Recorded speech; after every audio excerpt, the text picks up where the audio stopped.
At ngayon mga giliw naming tagapakinig, narito si Lola Sela sa kanyang pang-apat na kabanata ng kanyang kwento na pinamagatang Kaluluwang Ligaw, dito sa ating dulang Mga Kwento ni Lola Sela.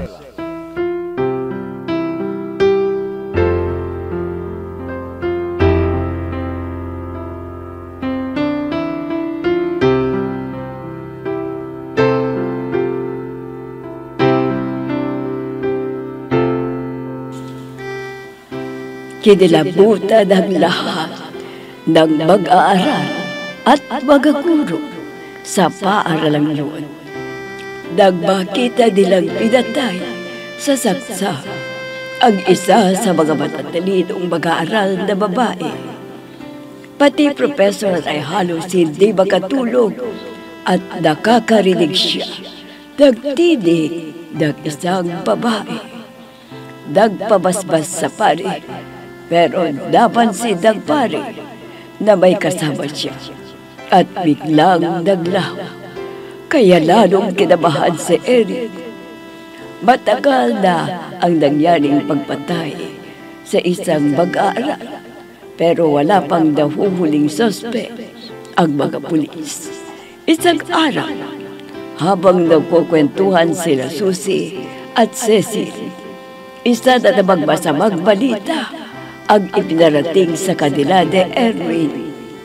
Pinatay ang isa na namang matalinong mag-aaral.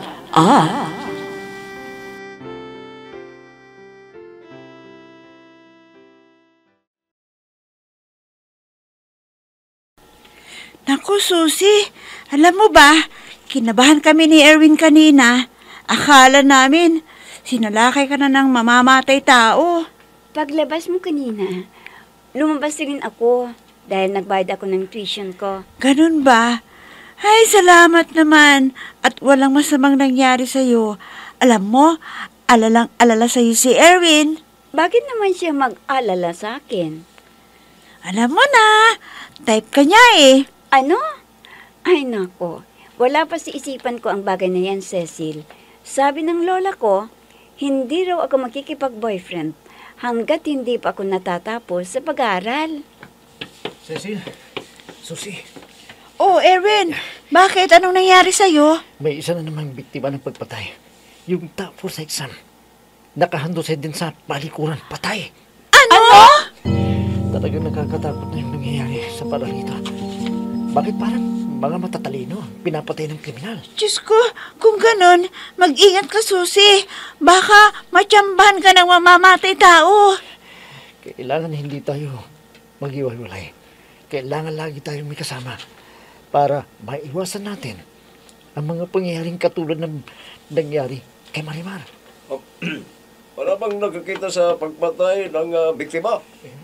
Wala po, sir. Wala. Wala po. Sige. Kung meron man at natatakot kayo, pwede kayong pumunta sa presinto at doon na lang magsumbong. At ipapangako namin sa inyo na walang sino ang makakagalaw sa inyo.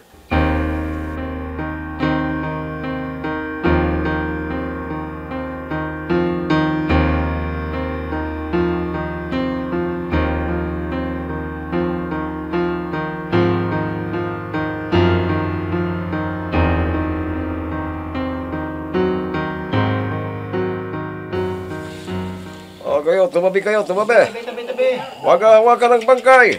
Parang galit na matay, no? Daming saksak sa katawan. Kawawa naman ang babae ito. Sino kayang gumawa sa kanya nito? Wala akong maisip na pwedeng pagbintangan. Sakang bait ng babaeng yan. Isa siya sa pinakamatalino. Ano kaya ang motibo ng mamamatay tao? Bakit magkasunod ang pagpatay niya sa mga matatalino? Ano kaya ang kahulugan ng pagmarka niya ng dalawang laslas sa noo ng mga pinapatay niya? Ano kaya?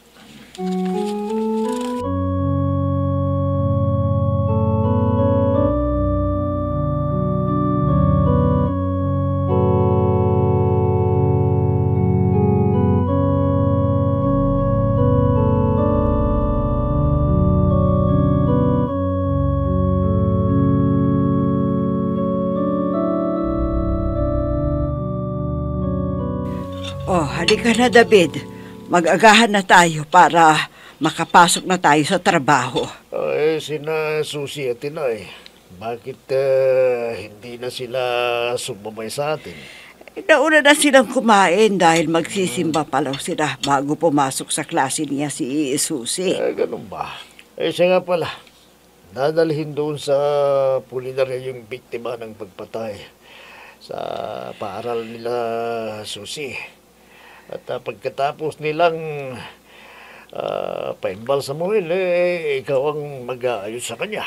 Oo, sinabi na sa akin ni boss kahapon bago tayo umalis. Ay, nako, kawawa naman ang babaeng yun. Sabi ni Susi, pang-apat na daw yun sa matatalinong mag-aaral. Pangalawa lang, babaeng yun na napunta sa palikuran ng paaralan. Bakit pa hindi nila mahuli-huli ang salarin? Yan nga ang usap-usapan ngayon ng ating mga kababayan. Dapat yatang may magbabantay na pulis araw-araw dun para mahuli nila kung sino siya. Dahil kapare-parehong ang estilo ng pagpatay doon sa naunang biktima. Nilagyan din ng 2 laslas sa noo. Bay, kailangan kapag mahuli nila, patayin na kaagad para hindi na makapangbiktimang muli.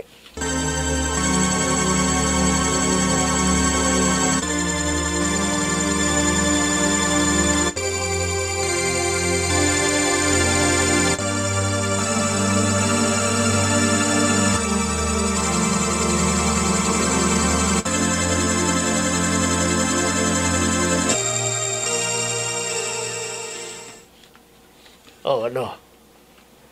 May-makeupan mo na ba ang bangkay ng babaeng ito, ha, Rita? Oo, David. Ay, nako. Kaawa-awa naman ang batang ito. Ang ganda pa naman niya. Ang lalalim ng tama niya. Oo nga Baon na baon ang pananaksak na ginamit. Alam mo, David, kinakabahan ako. Uy, bakit ka naman kakabahan? Iisipin mo ba na baka mabuhay ang bangkay na ito? Ganun ba? Hindi. Nag-aalala ako sa anak natin. Biruin mo. 2 magkasunod na pinatay ang 2 matatalino. Una yung pang-5. Tapos ngayon yung pang-4. Sana hindi na susunod yung pang-3. Ay, naku, sana nga. Kundi talagang wala lang mag-aaral sa paaralan yun. Pati si Susi, lilipat na rin natin sa ibang paaralan. Siyempre, ayaw kong magaya siya sa mga ito.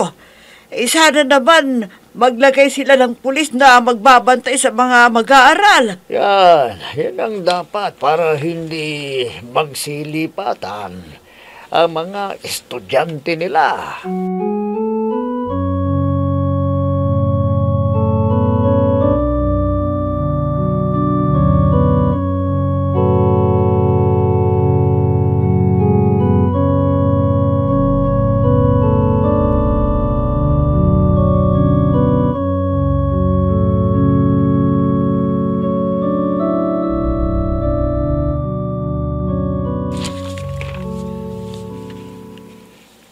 Susi, pwede ka bang makausap sandali? Ha? Opo, sir. Bakit po? May nagawa ba akong kasalanan? Wala naman. Halika, doon tayo sa room. Yung babaeng duguan. Nakita ko naman siya. Parang nag-abang kay sir. Parang may masamang binabalak. Kailangan mapigyan ko muna si Sir Eric na pumasok sa room. Sir, pwede bang doon na tayo mag-usap sa kantin? Gutom na kasi ako Ha? Ganun ba? Sige, doon na lang tayo mag-usap. Halika na. Ayun, nabaling sa akin ang tingin niya. Nanlilisik na naman ang kanyang mata. Hindi ko na lang siya papansinin. Ang mahalaga, naiiwas ko si Sir sa kanya. Sana, hindi totoo ang hinala ko. Hindi sana totoong siya ang responsable sa mga nagaganap na patayan dito sa paaralan. Sige, maupo muna tayo at mag-order ako. Teka, ano bang sinisirip mo na naman dyan? Ha? Wala po, sir. Tinitingnan ko lang sila Erwin at Cecil. Hindi ko sasabihin sa kanya na nakita ko na naman ang babaeng yun.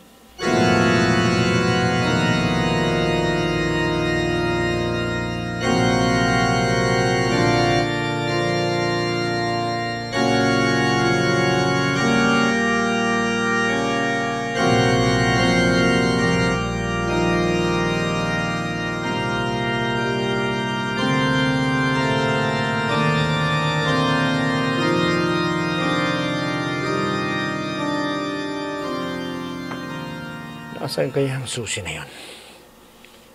Yayayain ko sana silang dalawa ni Cecil na magmerienda.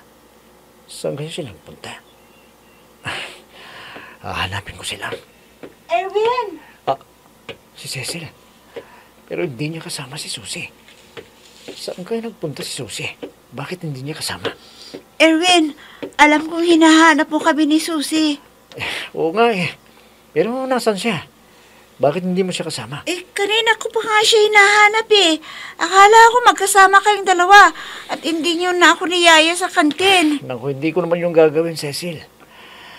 Magpupunta man ako sa kantina. Gusto ko kayong dalawang kasama ko.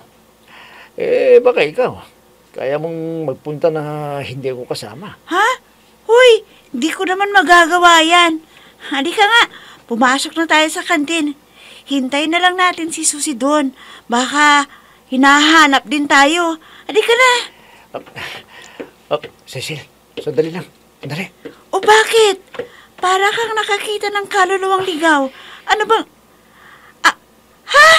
Si Susi! Nandito na pala! Kasama si Sir Eric! Cecil, halika na. Ayusin tayo dito. Saka na lang tayo mag-snacks. Halika na. Erwin! Huwag kang umalis! Erwin! Iniwanan na ako. Alam ko na.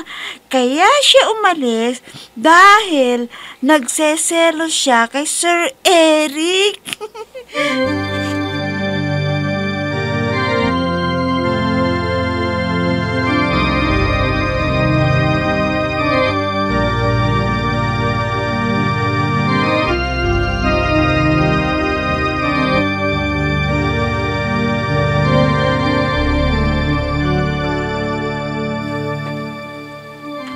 Sige. Ubusin muna natin itong kinakain natin bago tayo mag-usap.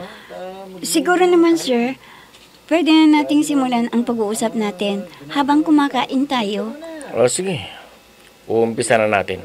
Pero huwag ka sanang ma-offend sa mga itatanong ko sa'yo, ha? Okay? Susi! May bato ng buti! May bato ng protection na Sir Eric!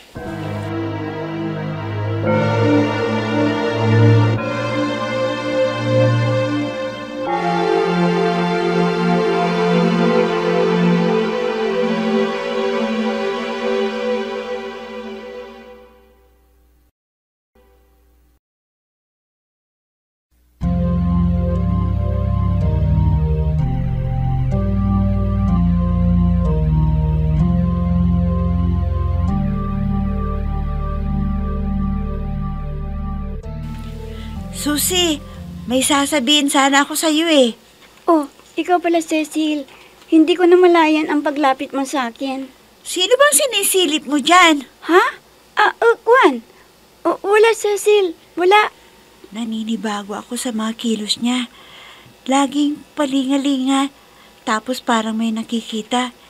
Hindi kaya may nakikita siya na hindi namin nakikita? Pero anong nakikita niya? Ano? Cecil, halika.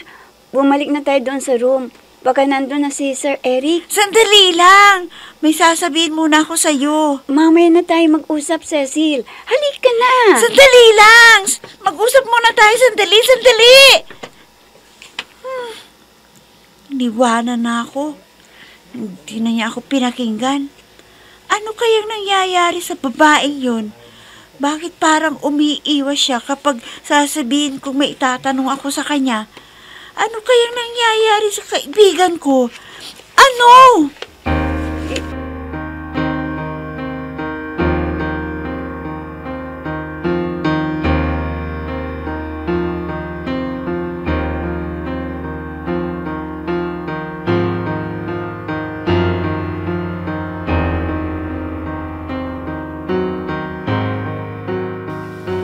David, may nakausap ako kanina na may anak din na nag-aaral sa universidad dito sa atin. At sabi sa akin gusto na raw niyang ilipat sa ibang paaralan ang anak niya. Kaya iniisip ko na ilipat na rin natin si Susie. Ano sa palagay mo, ha? Saan naman natin siya ililipat? Wala nang mas malapit na paaralan dito, kundi yun lang. Pero David, nag-aalala na rin ako. Baka may masamang mangyari din sa kanya na tulad ng dalawang nauna ng biktima. Huwag ka lamang mag-isip ng ganyan. Sa palagay ko, baka may nakaalitan ang mga yon. Kailangan magtanong-tanong na lang tayo doon sa mga planong maglipat sa kanilang mga anak sa ibang paaralan. At kung saan nila ililipat ang anak nila, doon na rin natin ilipat si Susie. Sige, hayaan mo at magtatanong din tayo. Hanggang ngayon wala pang nahuhuling sospek sa pagpatay sa dalawang magkasunod na mag-aaral. Mga matatalino pa naman ang mga batang yun. Yan nga ang pinangangambahan ko. Bakit puro matatalino ang magkasunod na pinatay? Sana wala nang susunod pa. Kaya kailangan sanang ipasara muna ang paaralan para maiwasan ang patayan.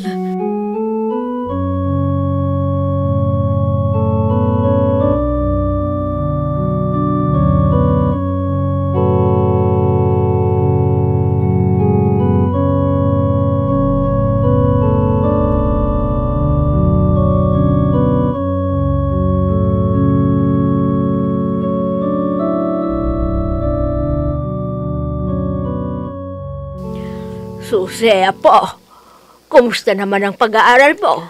Okay naman po, Lola. Kaya lang, marami na pong gustong lumipat ng ibang paaralan, Lola. Apa, bakit naman apo? Dahil sa magkasunod na pagpaslang sa dalawang mag-aaral. Ay nako, mag-ingat ka apo. Tulad ng sinabi ko sa'yo, huwag kang pupunta sa palikuran ng nag-iisa. Kailangang may kasama kang lagi. Opo, Lola. Yan naman talaga ang ginagawa namin ng kaibigan kong si Cecil. Ganun ba? Siya nga pala, apo. Ano nga ba yung sinasabi mo sa akin kanina? Tungkol sa nakikita mong isang babae na nalilisik ang mga mata? Opo, Lola. Laging nagpapakita sa akin yun. At kung minsan, parang gustong saktan ang aming profesor. Ganun ba? Teka, apo. Hindi kaya ang sinasabi mong nakikita mong babae ang pumaslang sa mga magkasunod na biktima? Lola?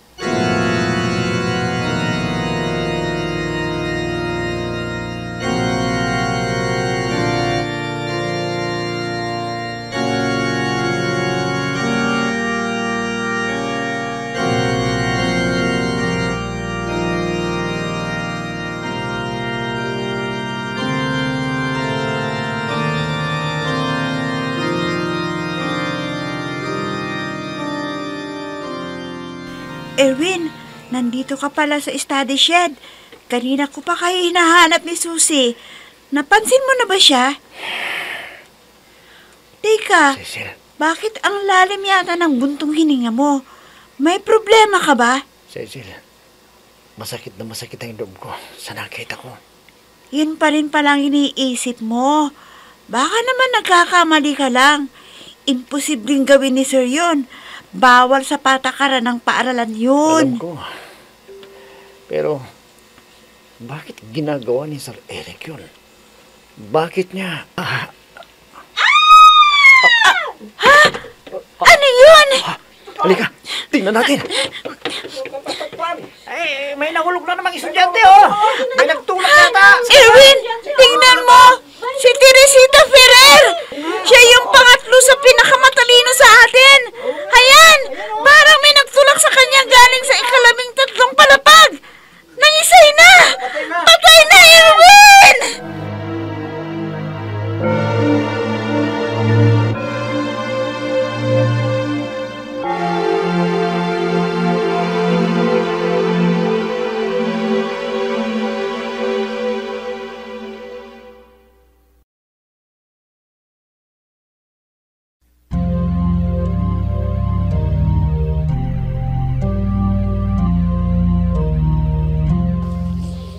Ano kayang misteryo ang bumabalot sa pagkamatay ng mga mag-aaral? Mga giliw naming tagapakinig, abangan ang susunod na kabanata ng ating kwento na pinamagatang Kaluluwang Ligaw, dito sa ating dulang Mga Kwento ni Lola Sela.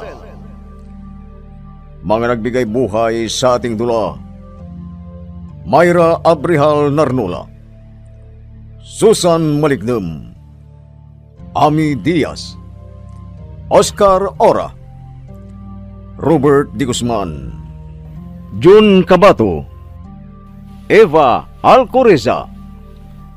Technical Supervision at Musika, Oscar Ora. Nilapatan ng tunog, Robert D. Guzman. Sa panulat at direksyon, Emma Dalupe. Mga kwento ni Lola Sela. Inihahandog ng IFRE Recording Studio para sa pambansang radyo ng Pilipinas, Bombo Radio, Philippines.